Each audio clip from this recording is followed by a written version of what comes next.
왕이 있는데 그 왕이 정말 사랑하는 개가 있었어요. 똑똑한데 하나의 단점이 뭐냐면은 고개를 끄덕끄덕을 하는데 절대로 도리도리를 하지 못하는 거예요. 그래야 이 왕이 안 되겠다 그래가지고 전국에 있는 모든 개에 대한 전문가들을 다 소집했습니다. 그리고 나서 도리도리를 할 수 있게 만들면은 내가 큰 상급을 내려주겠다 그렇게 얘기를 했어요. 그래가지고 전국에 있는 수의사들, 동물병원 원장들이 다 와서 했지만은 결국은 도리도리를 시키지 못했습니다. 마지막에 한 사람이 도착했는데 이 사람이 보니까 전공도 동물병원 뭐 관계없는 사람이었어요. 그러니까 자네 이거 감당할 수 있겠는가? 네, 감당할 수 있겠습니다.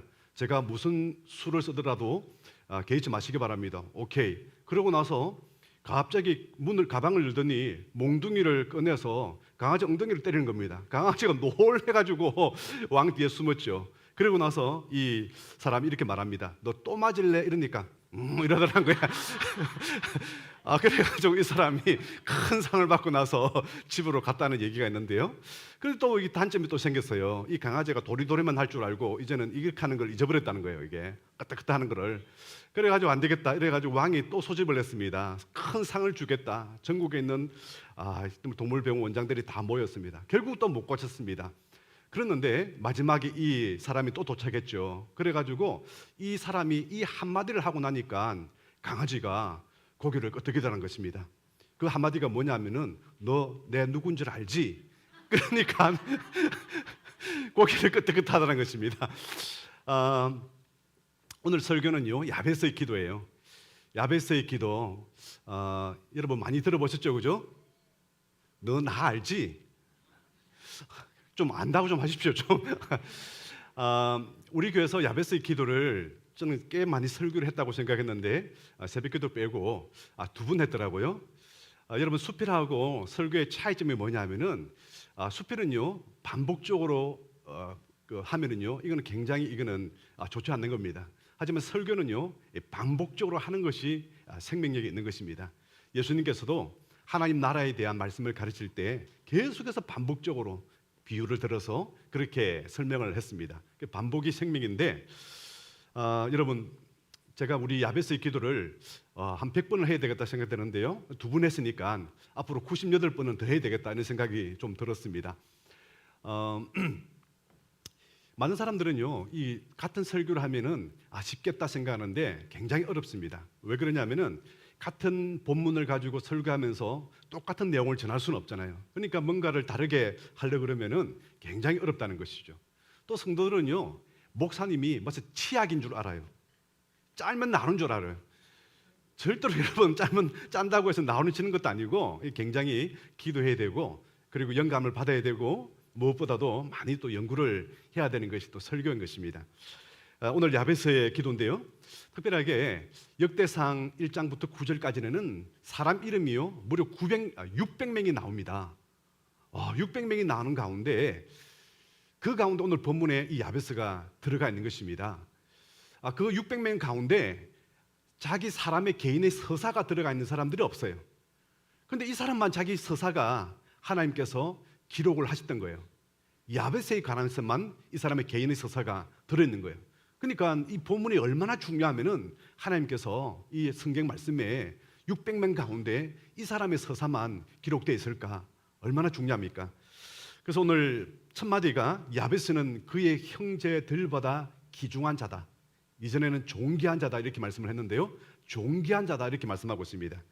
저는 우리 동산교회 모두가 모든 사람들 앞에서 그리고 하나님 앞에서 존귀한 자가 되기를 주님 축원합니다.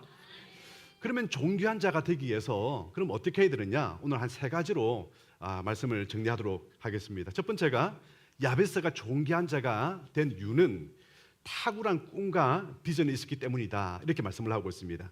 10절에 보니까 내게 복을 주시려거든 나의 지역을 넓히시고 우리는요 이 본문에 대해서 그냥 그렇게 읽습니다. 뭐 그렇게 기도했겠지 뭐 그 정도.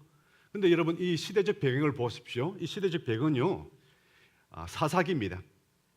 아무도 하나님께 기도하지 않고 아무도 하나님을 예배하지 않을 때 그때 야베스는 하나님께 기도하고 하나님께 예배하고 이게 야베스의 기도와 꿈과 그리고 비전의 시작이란 거예요. 아무도 하나님께 기도하지 않을 때에 나는 하나님께 기도하겠다. 아무도 하나님께 예배하지 않고 바알 신을 섬길 때 나는 하나님을 높여드리겠다. 나는 하나님의 영광을 위해서 나는 살겠다. 이 꿈과 비전을 이렇게 시작되는 것입니다. 여러분, 우리가 엘리야의 선지자 엘리야 이렇게 얘기하면은 주로 이제 이 얘기가 나옵니다. 엘리야가 낙심해가지고 죽기를 구하실 때 하나님께서 바알에게 무릎 꿇지 아니하는 7,000명을 남겨줬다. 그래서 이 7,000명을 통해서 하나님께서 역사하셨다. 뭐 그런 이제 설교를 하게 되는데 과연 그럴까요? 만약에 이 7,000명이 엘리야처럼 그 영적 전쟁 가운데 생명 걸고 싸우고 나갔더라면 북이스라엘이 멸망을 당했을까요? 저는 북이스라엘이 영적인 부흥이 일어날 줄 믿습니다. 숨어있는 7,000명이 소중하죠. 그래도 믿으니까. 그러나 그들이 한 일이 뭐라는 거예요? 이전에 어떤 세 가족이 신문지에 뭘 싸고 자꾸 오는 거예요. 그래서 오다가 돼지고기를 사서 그러나 이렇게 생각했는데, 아니 성도님 그 신문지 싼 건 뭐예요? 이러니까 딱 펼치더니 성경책이 나오는 겁니다.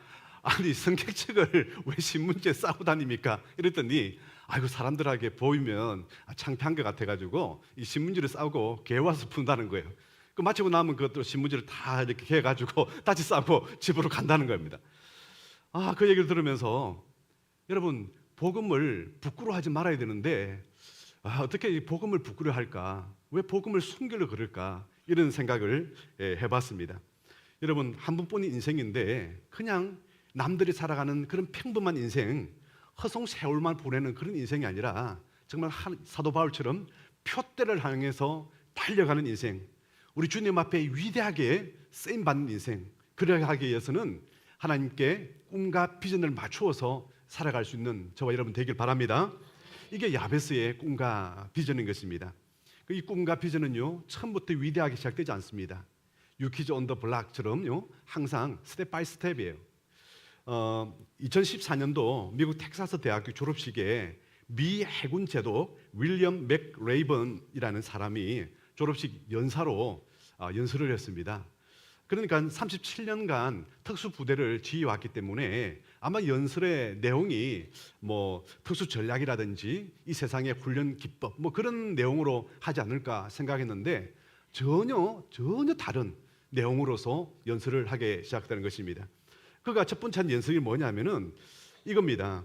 세상을 바꾸고 싶다면은 침대 정리부터 하라. 이게 첫 번째 메시지였어요. 아니 사람들은 웅성거렸죠. 뭔가 특수적인 전략들, 뭔가 위대한 일을 이야기할 줄 알았는데 겨우 한 얘기가 침대 정리하라 이 얘기를 하더란 거예요. 그 왜 그런가 하면은요 네이비실의 핵심적인 게 뭐냐면은 작은 승리를 이루고 달성했을 때에 그게 보상으로 내 도파민이 일어나면서 앞으로는 더 큰 승리를 이루어내야 되겠다. 어떤 어려움들도 우리는 극복할 수 있다. 그런 자신감들이 생기고 그리고 나서 계속해서 스텝 바이 스텝으로서 큰 승리를 이루어냈다는 것입니다. 그러니까 내가 하루 시작할 때 이 침대 정리하는 것부터 하면은 내가 작은 승리를 했다는 거예요. 작은 임무를 완성했다는 거예요. 그리고 나면은 내가 다른 일도 앞으로 할 수 있겠다라는 마음의 자신감과 이런 믿음이 준비가 되더란 것입니다. 요즘 3040 우리 또 청년들, 우리 10대들 쳐다보고 나면은 제가 간절히 기도하고 있는 건 뭐냐면은 기도하는데 주여 어떻게 이들을 위해서 기도하면 좋겠습니까? 그런데 어느 날없이 갑작스럽게 하나님께서 내 마음에 주시는 감동은 뭐냐면은 그들의 도파민 디톡스를 위해서 기도하라. 이 마음을 주시는 거예요. 도파민 디톡스. 여러분 많이 들어보셨죠, 그죠?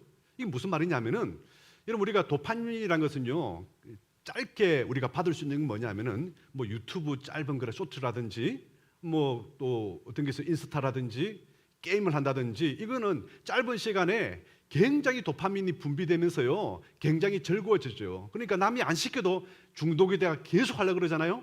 시키지 않아도 계속 하려고 합니다. 왜? 그게 즐거우니까. 이미 내 뇌는 그걸 이제는 알고 있으니까.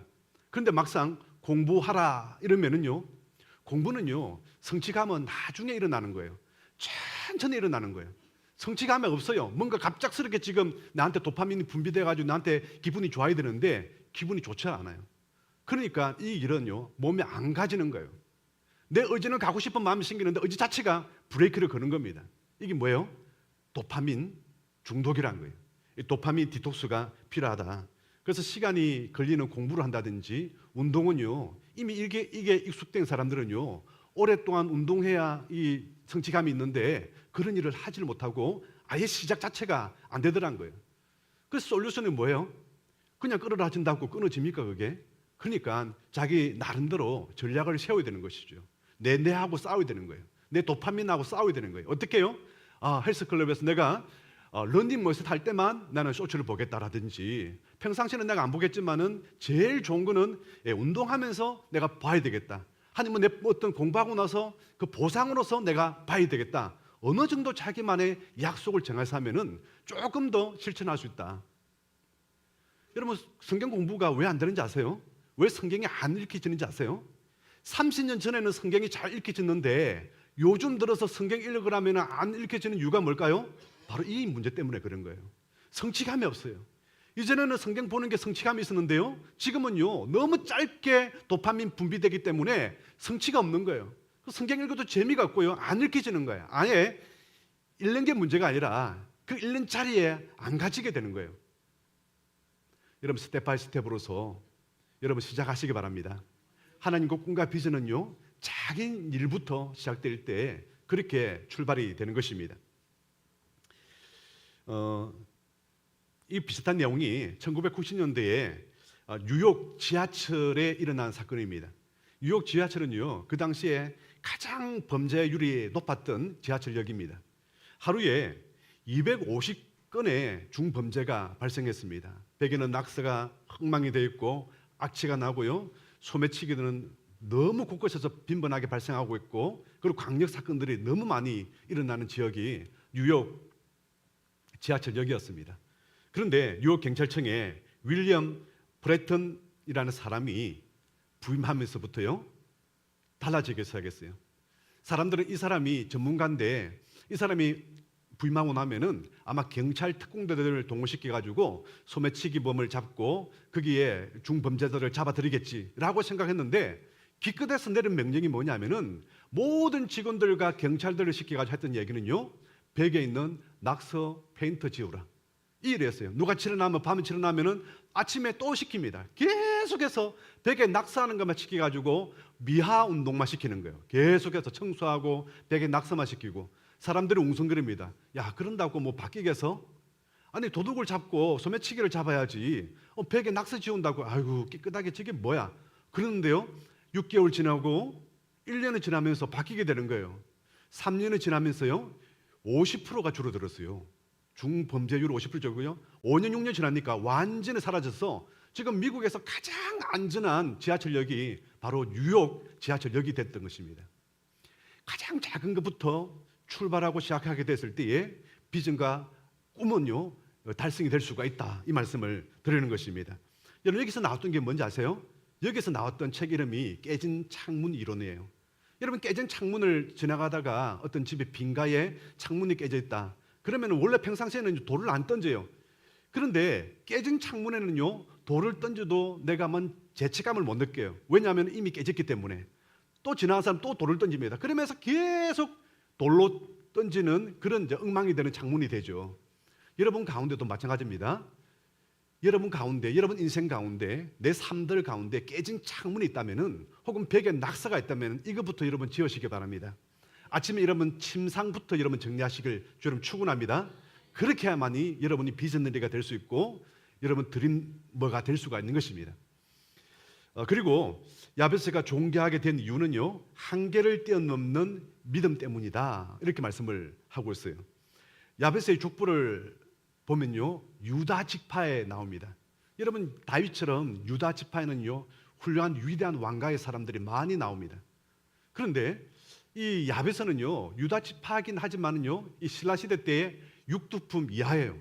귀족도 아니고 왕족도 아니고 별 볼 없는, 아무도 주목하지도 않는 그런 아무렇지도 않는 그런 가문에서 야베스가 태어났는데,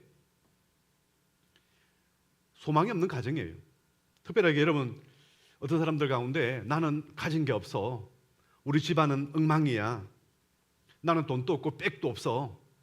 그러면서 자꾸 자기 자신만 큐티하는 사람이 있어요. 여러분, 자기 자신을 묵상하지 마시기 바랍니다. 전능하신 하나님을 묵상하시기 바랍니다. 나는 별거 없지만은 하나님 손에 붙들리면은 나도 드리머가 될 수 있고 나도 비즈너리가 될 수 있다. 나도 하나님께 쓰임 받을 수 있다. 여러분 믿으시기 바랍니다. 야베스는 그 이름이, 그 어머니가 자기 이름을 뭐라고 졌다고요? 야베스, 수구로이 낳았다. 우리나라 말로 고통이에요. 여러분 출생 자체가 이런 이름을 지었다는 것 자체가 뭐예요? 아무 별로 좋지 않은 가운데 자녀를 낳은 것 같습니다. 아마 사생아인지를 모르겠습니다. 그러니까 이름을 부를 때마다 우리는 야베서 이러면은요, 야베서 기업도 있고 야베서 건축도 있고 그래가지고 야베서가 좋게 들리지만은요, 사람들에게 이 이름을 들리면 놀림감이에요. 마치 다른 사람이 저를 부를 때 야 김고통 이러면은요 고통스럽잖아요. 요즘은 이제 뭐 스타벅스라든지 이런 커피점이지만은 예전에는 커피숍이라 그랬습니다. 그리고 나이 많은 사람도 어디 가냐면은 다방에 갔죠. 근데 다방이나 커피숍에 가면은요 약속 전화를, 그 당시에는 휴대폰이 없으니까 이 다방이나 커피숍에다가 전화가 와요. 그러면은 방송이 떠죠. 손님들 가운데 주전자 씨 카운터로 와서 전화 받으시기 바랍니다. 조금 있다가 주전자 씨 안 계시면은 경운기 씨 와서 전화를 받으시기 바랍니다. 이름들이 가만 붙여보면은요 주전자고 경운기입니다. 여러분 야베스라는 이름 자체가 여러분 축복은 아니에요. 고통이라는 뜻이고요, 수로이 낳았다는 그런 뜻입니다. 그러니까 굉장히 자기 삶은요 핸디캡이에요. 여러분 나는 핸디캡이 너무 많다. 나는 내 몸이 핸디캡이고 내 얼굴도 핸디캡이고 우리 집안 배경도 핸디캡이고 나는 모든 게 학벌도 핸디캡이고 모든 것이 핸디캡이다 라고 생각된다면 오늘 야베스의 설교를 들어보시기 바랍니다. 야베스는요 한계를 뛰어넘는 믿음의 사람입니다. 가진 거 아무것도 없고 사생아로 태어난지 모르겠지만은 어느 누가 그 사람을 반겨하고 그 사람을 지지하고 그 사람을 후원하고 그 사람을 위해서 살겠습니까? 이 사람은 별 볼 일 없는 사람입니다. 무시받는 사람이었고 손가락질을 받는 사람이었습니다. 그러나 그가 하나님께 기도합니다. 내가 하나님께 기도하고 내 인생을 하나님께 드리면은 하나님이 내 인생을 들어서 사용하실 거야. 할렐루야. 이 믿음으로 야베스는 살았다는 것입니다. 나도 존귀한 사람이 되고 싶은데 정말 잘 안 되네. 오늘 야베스를 통해서 이 한계를 뛰어넘는 사람이 되기를 주 이름 축원합니다. 성경에 보면은요 막달라 마리아가 나옵니다. 막달라 마리아는요 태어날 때부터 태생이 가난한 사람이에요. 아마 구한지도 모르겠습니다. 그래서 창녀가 되었습니다. 창녀가 되고 싶어서 창녀가 되는 사람이 어디 있겠습니까? 기구한 인생이죠. 게다가 7 귀신이 들렸던 여자예요. 어떤 사람이 이 여자를 좋아하겠습니까? 그런데 예수님을 만났습니다. 은혜 받았고 귀신이 쫓겨나오고 그리고 새로운 사람으로 변화받았습니다. 여러분 예수님께서 십자가에 죽으시고 3일 만에 부활하셔서 제일 처음에 만났던 사람이 누구입니까? 베드로입니까? 요한입니까? 아니면 누구입니까? 막달라 마리아죠. 부활의 첫 증인이 바로 막달라 마리아입니다. 여러분 예수님이시라면은 모든 것을 다 조정할 수 있잖아요. 아니 베드로부터 만나죠. 아니 사랑하는 요한부터 만나야죠. 그런데 이 변화받은 헌신적인 이 여인, 자기가 귀신이 쫓겨 나고 나서 누가복음 7장에서는요 값비싼 향유를 예수님의 발에다가 붓습니다. 그리고 이 발을 자기 머리카락으로 씻겨드립니다. 그렇게 헌신하고 이제부터는 내 모든 인생은 우리 예수님을 위해서 나 살 거야. 그리고 부활한 아침에 예수님을 만나기 위해서 무덤께 찾아갔다가 바로 예수님을 만난 것입니다. 사람 여러분, 헌신은 이렇게 시작되는 것이고요, 이렇게 쓰임 받는 것입니다. 부활의 첫 증인으로서 성경에 기록되었고 주님을 가장 온전하게 따랐던 증인으로서 역사에 기록되어 있습니다. 사랑하는 여러분, 나는 안 돼. 나는 우리 집안에 흐르는 어떤 기류 때문에 우리 가정을 봐라. 우리 가정은 배지밀이야. 이런 사람들 많죠, 그죠? 배지밀은 뭐예요? 우리 가정은 콩가루 집안이야. 이런 사람이 많다는 거예요, 이게. 그러나 여러분 걱정하지 마십시오. 막달라 마리아도 쓰임 받고요. 야베스도 쓰임 받는 거예요. 1999년도에 우리 기독교 서적을 강타했던 메릴린 히키의 가게에 흐르는 저주를 끊으라는 책이 있어요. 저도 읽어봤어요. 반은 맞고 반은 트는 거예요. 예수님을 만나지 않는 지방과 예수님을 모르는 한 사람에게 있어서는요, 가게에 흐르는 저주 그대로 자기도 받을 것이고, 그리고 그 자손한테 또 물려주게 될 거예요. 반은 맞아요. 하지만 예수님을 분명하게 만난 사람, 예수님을 믿는 사람에게는 가게에 흐르는 저주가 흐르는 게 아니라 가게에 예수님의 보혈이 흐르는 줄 믿습니다. 그러므로 이제 정죄함이 없나니 그리스도 예수 안인 자에게는 결코 정죄함이 없나니 그리스도 예수 안에 있는 생명의 성령의 법이 죄와 사망의 법에서 너를 해방하였습니다. 가게에 흐르는 저주에서 해방하였습니다. 할렐루야. 그러면 그 말씀을 믿어야죠. 예수님 믿는 순간에 우리 집안에 일어나는 모든 저주는 떠나는 줄 믿습니다. 안 떠나갔다고 생각되면요, 명령하면서 선포하세요. 그러면 되는 것입니다. 히브리서 11장 1절에는 믿음은 바라는 것들의 실상이요 보지 못하는 것들의 증거라, 이렇게 말씀을 하고 있습니다. 세계에서 가장 위대한 대학이라면 지금 미국의 하버드 대학일 것입니다. 여러분, 이 하버드 대학 창시자는요, 목사님이에요. 영국에서 미국으로 이민을 왔습니다. 그리고 항폐한 그 미국 땅에서 보셨던 한 구석에 대학을 설립을 합니다. 여기다가 정말 미국 온 땅에 복음을 전할 수 있는 신학생들을 키워야 되겠다. 그래서 신학생을 키우기 위해서 대학을 만들었어요. 그리고 나서 그때 들어간 비용은요, 고작 700파운드와 책 200권입니다. 그리고 나서 오랫동안 살았으면 참 좋겠는데 1년 뒤에 돌아갔었어요. 그런데 우리 하나님께서는요, 이 하버드의 꿈과 비전을 사셨습니다. 그리고 대를 이어서 계속해서 이 하버드를 발전시켜서 지금 세계에서 가장 명문이 됐던 것이죠.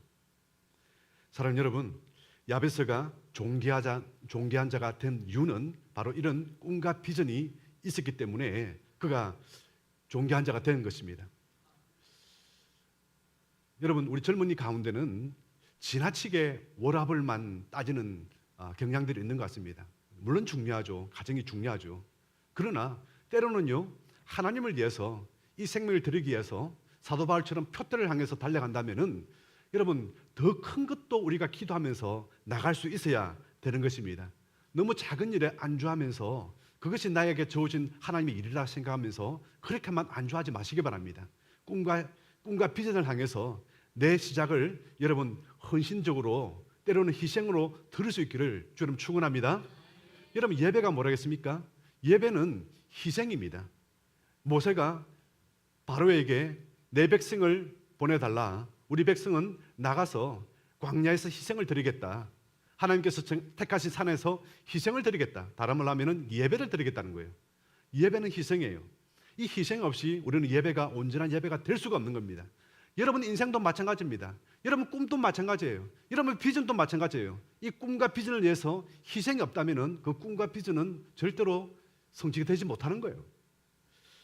세 번째, 야베스가 존귀한 자가 된 이유는요, 그가 간절히 기도했기 때문에 그렇다, 이렇게 말씀하고 있습니다. 10절의 말씀처럼 주께서 내게 복을 주시려거든 나의 지역을 넓히시고 주의 손으로 나를 도우사 나를 환난을 벗으나 내게 근심이 없게 하옵소서. 이제는 주께서 내게 복의 복을 다하사, 이렇게 말씀을 시작하고 있는데 이걸 번역하면서 조금 좀 정제가 좀 된 것 같습니다. 저는 개인적으로 이전 계획 성경의 말씀이 더 좋은 것 같습니다.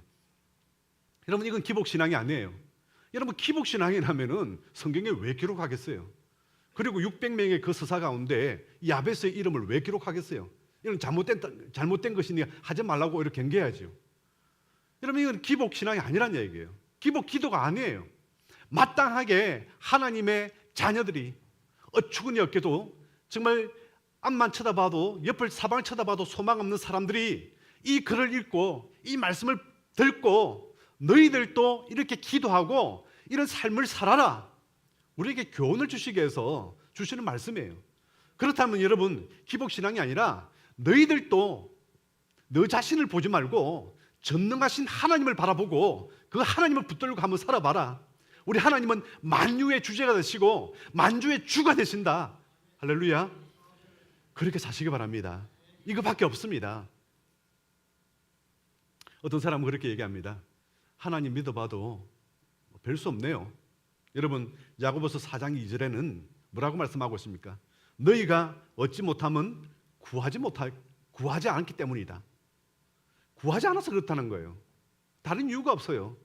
기도하지 않아서 일어나지 않는다는 거다. 않는다 이렇게 말씀을 하고 있는 것입니다.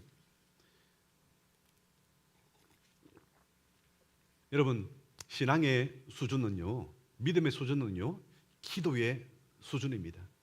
무슨 기도를 하느냐, 그 수준을 보면은 이 사람의 신앙과 믿음의 수준을 알 수가 있는 것입니다.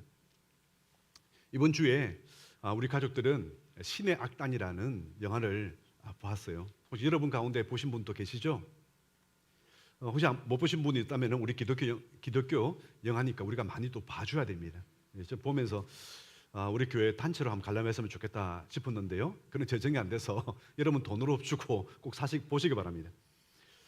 뭐 내용은 우리 간략하게 보면은 유럽 어느 단체에서 평양에다가 기독교 교회를 2개를 지어주겠다. 그리고 세월 2억 달러를 주겠다는 거예요. 북한이 지금 달러가 없는데 그러니까 얼마나 좋아요.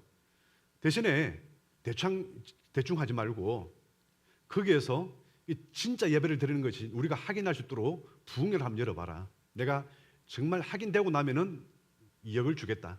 그러니까 이제 국가에서 난리가 난 거예요. 기독교인들 잡아들이는 보위부에서 명령이 떨어진 겁니다. 행명적으로 예수 믿고 공연하라고 준비하라는 거예요. 찾아봤더니 그런 공연할 수 있는 팀이 없는데 그 가운데 한 팀을 만났어요. 이 팀을 만났는데 알고 봤더니 이 팀은요, 탈북을 준비하고 있는 기독교인들이에요.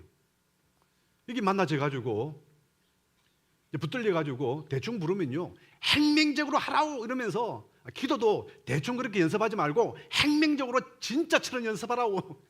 찬양도 대충 부르면 안 돼요. 행명적으로 진짜적으로 그렇게 해보라고 이러면서 논산 훈련소에 진로한 부르는 거 들어주면서 이것처럼 하라고, 이거보다 더 잘하라고 하면서 명령하는 거예요. 그러니까 거기 예수 믿는 사람들은 얼마나 좋아요. 지금까지 말씀 읽으면 붙들려 가서 죽고 기도하면 붙들려 가서 그렇게 죽는데 이거는 진짜 명령적으로 해야 되니까 말씀 읽고 기도하고 얼마나 좋습니까?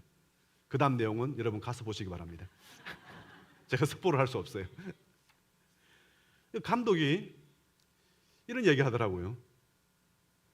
거기에서 무슨 관점으로 보면 됩니까? 라고 했더니 감독이 사울에서 바울로 바뀌는 그 과정을 보시는 게 참 재밌을 것 같습니다. 그 얘기 하더라고요. 그러니까 주인공이 보이부인데 사울인데 바울로 변화되는 과정을 한번 보라는 거예요. 그리고 자기는 이걸 던지고 싶었다는 거예요. 북한에도 지하 교인이 있다. 우리는 그들을 위해서 기도해야 된다. 자기는 그 말을 하고 싶다는 거예요. 여러분, 세계를 품고 기도하면은 우리는요, 세계적인 사람이 됩니다. 대한민국 우리나라를 위해서 품고 기도하면은 우리는 국가적인 사람이 될 수가 있는 것입니다. 기도할 때 여러분 제발 불도저 앞에서 삽질하지 마시기 바랍니다. 이게 무슨 말이냐면은 내 인간적인 기도는요, 삽질이라는 거예요. 손에 물질 잡히고 허리 아프고 땀 뻘뻘 흘리고요. 불도저를 좀 요청하시기 바랍니다. 불도저를 한번 밀면 됩니다. 이 불도저는요, 우리 하나님께서 우리가 삽질하는 거 너무 힘들 줄 알고 기도하기 너무 싫은 줄 알고 좀 쉽게 만들어 주시려고 보혜사 성령님을 보내주겠다 이렇게 말씀을 하고 있습니다. 성령 충만 받으시기 바랍니다. 여러분, 제가 금요 기도에도 말씀드렸는데요, 우리가 기도할 때 되면은요, 기도에 집중이 안 돼요. 분명히 기도하고 싶어서 왔는데 기도가 집중이 안 돼서 몇 분을 넘기지 못하고 집에 돌아가는 사람도 꽤 많이 있고요. 그래도 자리는 시간을 좀 채우려고 앉아 있긴 하지만은 딴 생각, 잡념으로 가득 찬 사람도 많이 있고, 또 어떤 사람들은요, 중언부언하다가 그렇게 돌아가는 사람도 있습니다. 그러나 이 사람은 교회 나왔죠. 그러나 대부분 사람들은 교회 갈 마음조차도 사탄이 막아서 오지를 못하고 있습니다. 바쁘다는 핑계, 수면 부족이라는 핑계, 여러 가지 핑계를 대면서 교회 나오지도 못하는 것이죠. 여러분, 그러나 여러분 기뻐하십시오. 골로새서 2장 15절에 이렇게 말씀하고 있습니다. 통치자들과 권세들을 무력화하여, 십자가가 통치자들과 권세들을 무력화시켰다는 거예요. 저는 이 무력화시켰다는 이 단어가 눈에 확 들어왔어요. 여러분, 무력화가 뭔지 아시죠? 여기서 통치자와 권세자들은요, 세상의 통치자, 권세자를 말하는 게 아니에요. 영적인 통치자, 이 어둠의 세상의 죽은 자들, 하늘에 있는 악의 영들에 대해서 말씀하고 있는 거예요. 어떻게 했다고요? 십자가가 그것을 무력화시켰다는 거예요. 그런데 여러분 스스로가 그 십자가를 통해서 그들 내 힘으로 무력화 못 시키는 거예요. 우리는 맨날 싸워도 백전백패합니다. 그러나 우리 주님이 보내주셨던 성령을 힘입으면 우리는 백전백승할 수 있는 줄 믿습니다. 그들은요, 무력화되어서 별 힘도 없는 존재인데도 불구하고 굉장히 세 보려고 우리 앞에서 위장하고 있는 거예요. 어르르거리고 있는 거예요. 그러나 나사렛 예수 이름의 권세로 선포하면 달려가는 줄 믿습니다. 도망가는 것입니다. 그래서 우리는 나사렛 예수 이름의 권세에 힘을 얻고 성령 충만을 받아가지고 우리는요, 그렇게 우리가 기도해야만이 우리는 기도를 해낼 수 있다. 여러분, 기도는 해내는 겁니다. 기도를 내가 한다고요? 여러분 힘으로 해보세요. 내 힘으로 하면요 5분 10분 넘기기가 굉장히 어렵습니다. 기도 다 했는데 개구 지나가지고 결국은 5분 지나고 10분 개구 지난 거예요. 기도는요 해내는 거예요. 자꾸 사람들은 내가 기도한다고 그러는데 기도하는 게 아니라니까요. 기도해내는 거예요. 누구 힘으로? 성령의 능력으로. 하나님의 능력으로 해내시기 바랍니다. 성령 충만함 받으면 되는 줄 믿습니다. 방언도 받으시기 바랍니다. 그러면 밤새도록 할 수도 있어요. 이게. 여러분, 우리 눈에는 보이지 아니하고 손에 잡히지 아니하고 아무것도 없다고 할지라도 여러분 믿음으로 기도하고 믿음으로 선포하면은 우리는요 믿음의 대첩, 기도의 대첩을 세우는 줄 믿습니다. 그래서 오늘 말씀을 통해서 내 환경과 상관없이 나도 야베스가 되고 나도 엘리야가 되어서 주님 앞에 비전을 이뤄서 주님 앞에 위대하게 쓰임받을 수 있는 우리 모두가 되기를 주님 이름으로 축원합니다. 우리 함께 찬양하기 원합니다. 찬송가인데요, 이 눈에 아무 증거 아니 배워도 믿음만을 가지고서 널 가르며 이 귀에 아무 소리도 아니 들려도